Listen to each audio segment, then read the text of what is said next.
So girls, I am starting with the very first chapter, exact differential equations.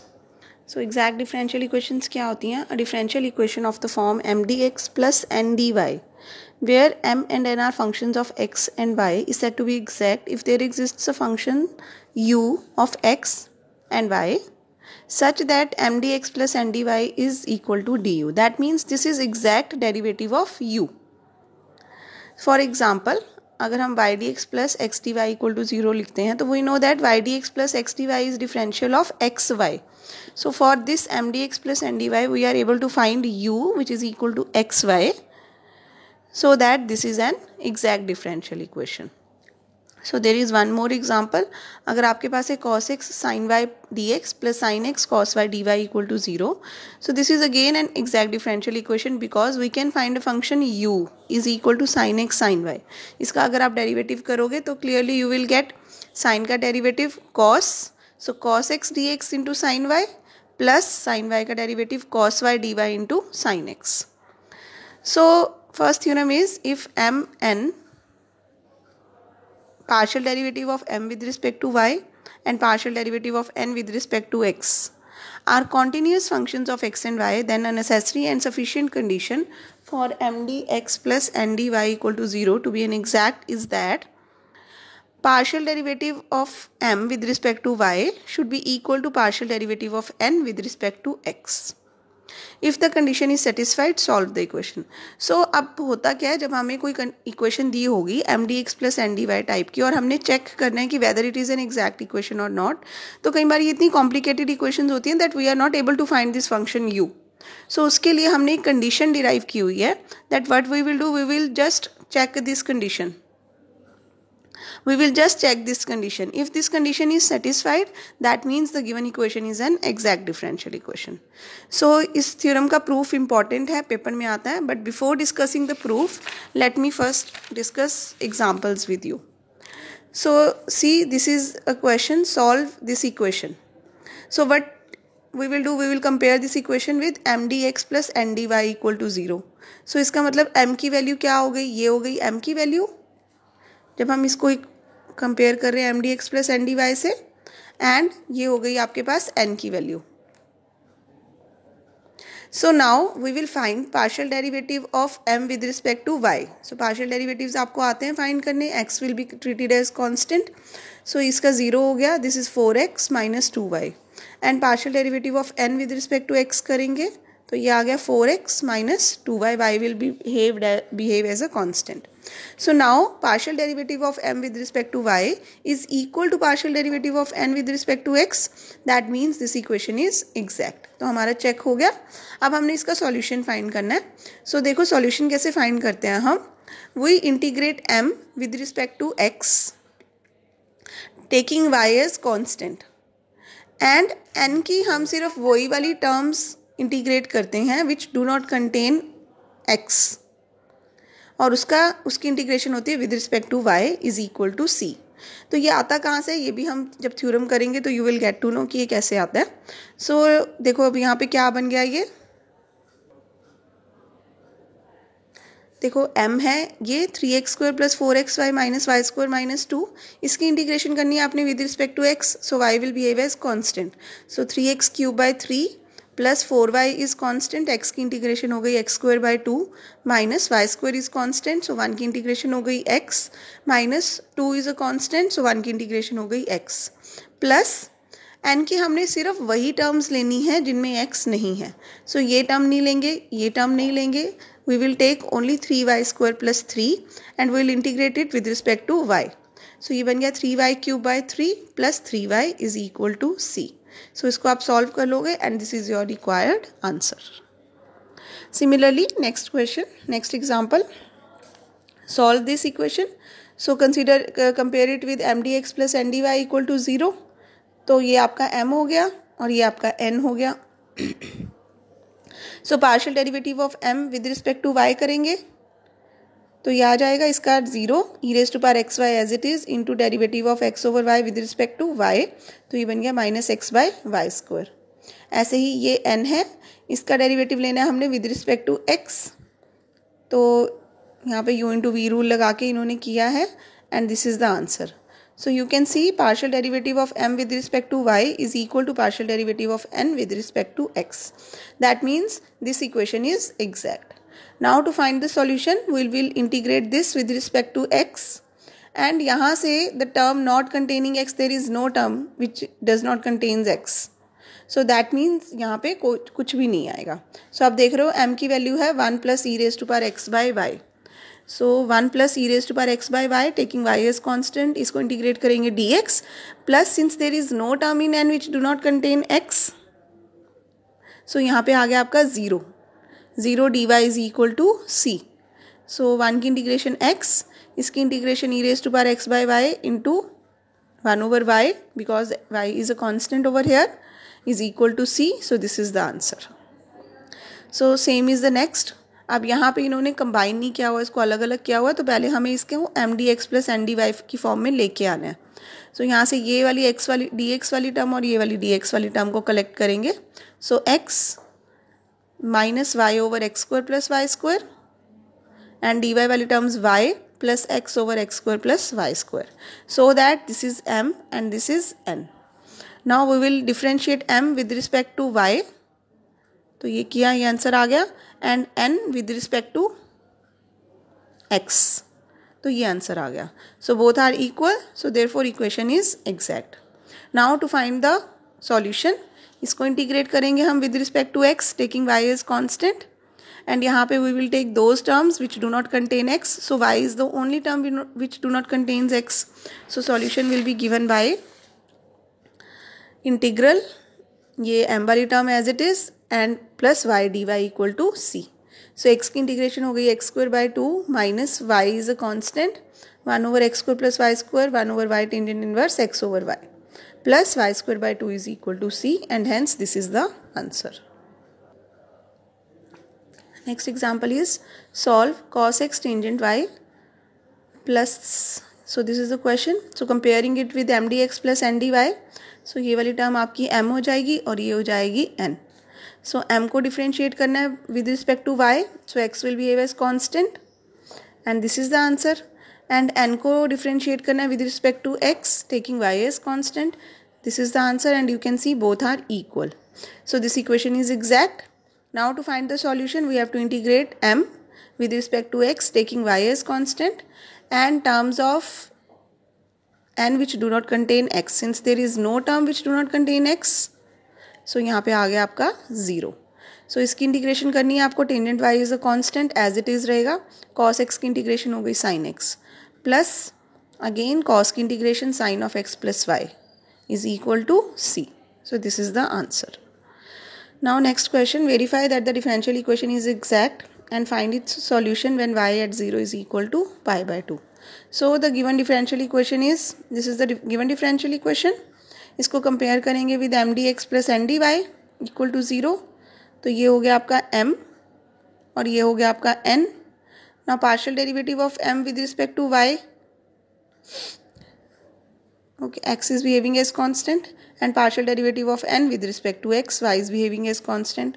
Clearly these two are equal. So the given equation is exact.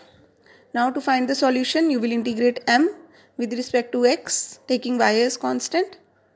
And since there is no term in n which do not contain x, so यहाँ पे आ जाएगा आपका again 0. So ये m और ये आ गया 0. So इसको integrate करेंगे with respect to x. You are getting 2x square by 2 plus e raised to power x की integration e raised to power x sin y constant equal to c. So this is the answer. But इसमें साथ में ये बोला है find its solution when y at 0 is pi by 2. तो y at 0 equal to pi by 2 use करेंगे. That means x को 0 और y को pi by 2 पुट करेंगे तो उससे हमें c की वैल्यू मिल गई 1. सो वो c की वैल्यू आप यहाँ पुट कर दोगे. This is the required solution. So now this is your exercise.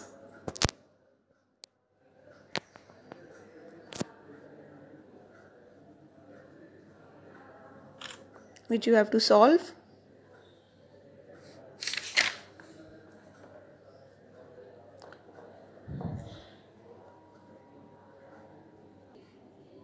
So this is the exercise. You have to solve this exercise. There are 10 questions and these are the answers. These are the answers of the remaining questions.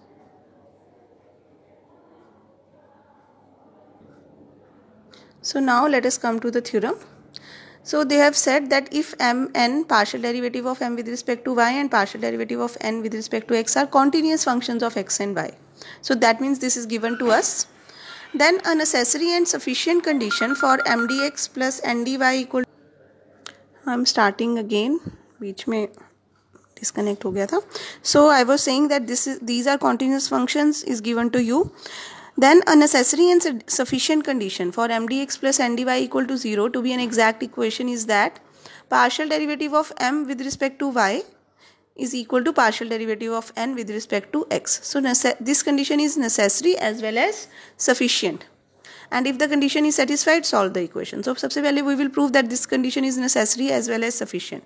So first of all, we are showing that the condition is necessary. So that means we are taking that this equation is exact. So let the differential equation m dx plus n dy equal to 0 be exact. Then by definition of exact differential equation, we can say there exists a function of u of x and y such that this differential equation will be equal to du. Now if u is a function of x and y, तो आपको पता है du can be written as partial derivative of u with respect to x dx plus partial derivative of u with respect to y into dy. So what we will do, ये भी du की value है, ये भी du की value है, इन दोनों को कंपेयर करेंगे. जब आप इनको कंपेयर करोगे तो you are getting m is equal to partial derivative of u with respect to x and n partial derivative of u with respect to y. So now ये m की वैल्यू मिल गई, ये n की मिल गई. अब मैं क्या कर रही हूँ, मुझे m का पार्शियल डेरिवेटिव लेना है विद रिस्पेक्ट टू y, तो वो ये बन गया, और n का पार्शियल डेरिवेटिव लेना है विद रिस्पेक्ट टू x, तो वो ये बन गया. Now we know that partial derivative of u with respect to yx is equal to partial derivative of u with respect to xy. ये आंसर्स जो आते हैं हमेशा सेम आते हैं. So that means partial derivative of m with respect to y is equal to partial derivative of n with respect to x. Hence the condition is necessary.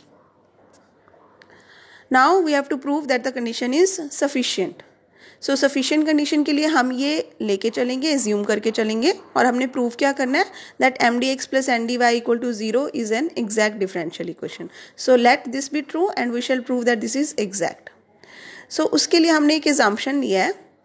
Let us suppose that अगर मैं m की integration करती हूँ, देखो यहाँ पे मैंने m को कर ली u बाय कर ली x लिया था ना, तो अगर मैं m की इंटीग्रेशन करती हूँ विद रिस्पेक्ट टू x तो वो u के इक्वल आना चाहिए. तो let integration of m with respect to x taking y as constant be equal to u. अब मैं इसको पार्शियल डेरिवेटिव करूंगी इसका विद रिस्पेक्ट टू x, क्योंकि integration with respect to x की है. तो जब आप partial derivative with respect to x करोगे तो इंटीग्रेशन और पार्शियल डेरिवेटिव कैंसिल हो जाता है and I am getting m is equal to curly u by curly x, क्योंकि मैंने partial derivative with respect to x लिया तो इधर curly u by curly x आ गया. Now we are given that partial derivative of m with respect to y is equal to partial derivative of n with respect to x.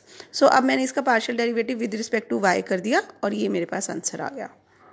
Now if partial derivative of m with respect to y is equal to this, now since these two are equal, so partial derivative of n with respect to x यही बन जाएगा.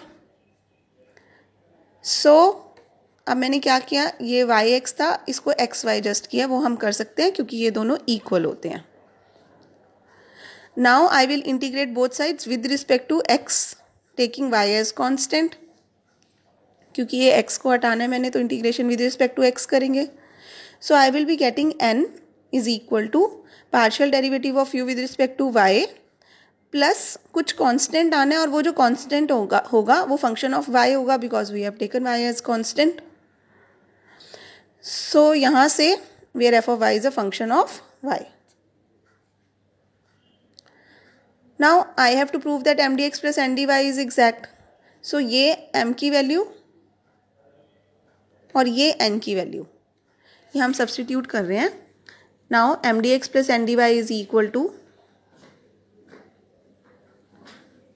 करली u by curly x dx plus ये मैंने n की value substitute कर दी dy. So now partial derivative of u with respect to x dx plus partial derivative of u with respect to y into dy plus f of y dy. सो ये बन गया plus f of y D y. So ये देखो ये d u आ गया, d u plus derivative of the integral. हम लिख सकते हैं ना f of y, derivative of integral cancel हो जाता है, तो ये अपने आप मैंने लिख दिया डेरिवेटिव ऑफ द इंटीग्रल. सो अब ये डी जो है ये कॉमन आ गया. सो यहाँ से मेरे पास आ गया derivative of u plus integral f of y D y. So now this, इसका मतलब ये तो एग्जैक्ट है ना, इसका मतलब M D x plus N D y is differential, exact differential of this function. So hence we have proved that m dx plus n dy equal to 0 is an exact differential equation. And hence now the solution will be given by कि m dx plus n dy equal to 0 है तो ये भी equal to 0 हो गया. So that means इसकी integration करेंगे तो u plus integral f of y dy is equal to constant. u क्या था, u हम लेके चले थे यहाँ पे integral of m D x y constant. So u की ये वैल्यू हमने यहाँ पे सब्सटीट्यूट कर दी, u is equal to integral of m D x y constant. और एफ ऑफ वाई क्या था, terms of n not containing x. देखो यहाँ से मेरे पास आया था ना एफ ऑफ वाई, जब मैंने एन की इंटीग्रेशन की थी, curly N by curly x की इंटीग्रेशन की थी विद रिस्पेक्ट टू एक्स, तो इसमें जो टर्म्स में एक्स नहीं था वो कांस्टेंट हो गई थी. देखो अगर मैं इसका डेरिवेटिव लेती हूँ with respect to x, curly n by curly x, तो ये बन जाएगा. और ये ज़ीरो तभी होगा ना अगर इन टर्म्स या इसमें एफ ऑफ वाई में एक्स नहीं है. Okay, so f of y is terms of n not containing x. So using these two solution is given by integral m D x y constant plus terms of n not containing x d y is equal to c. और यही हम use करते हैं solution, सारे examples में हमने इसी को यूज़ करके सॉल्यूशन फाइंड किया है. सो नीचे एक बार मेथड भी दिया हुआ है for solving N exact differential equation. यही कर रहे थे हम, first integrate m treating y as constant, now integrate n but only those terms which do not contain x, and then equate the to some constant the sum of the results of step 1 and 2. if n has no term which is free from x, तो ये वाली term 0 हो जाती है, तो we get integral y is constant m dx equal to c. So this was the theorem, very important theorem, ये paper में आती है. प्लस ये एग्जाम्पल्स हमने डिस्कस कर लिए हैं. एक्सरसाइज 1.1 आपने ट्राई करनी है, and next topic will start in the next video.